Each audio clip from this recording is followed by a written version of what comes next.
पुलवामा के जगीगाम इलाके में नामालूम शरपसंदों ने सेब के बागात को पहुंचाया भारी नुकसान। मकामी लोगों में खौफ का माहौल। पुलिस ने दर्ज किया मामला, जांच जारी। Jammu Kashmir electrical engineering graduates association ने अपने मुतालबात को लेकर इज्तिमाई छुट्टी पर जाने की दी धमकी।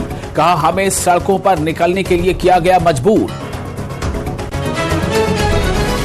कंडीजाल अवंतीपुरा के डार खानदान पर टूट पड़ी कयामत। तमाम इंतजाम और तैयारियों के बावजूद शादी के दिन नहीं पहुंचा दूल्हा। दुल्हन को लेने के लिए नहीं आया दूल्हा। इलाके में लोगों में सख्त तशवीश। दूल्हे को गिरफ्तार करने की मांग। पुलिस ने किया है केस दर्ज। टनबर्ग के हिरोटनो में 77 साल बाद तरक्याती कामों पर मकामी लोगों का जश्न। अंदरूनी सड़कों और बिजली के निजाम को बेहतर बनाने पर एलजी इंतजामिया से मकामी लोगों का इजहार तशक्कुर। जम्मू में मुख्तलिफ मकामात पर गणेश मूर्ति की गई स्थापना। जगह जगह निकाली गई शोभा यात्रा। अकीदतमंदों ने किया खुशी का इजहार।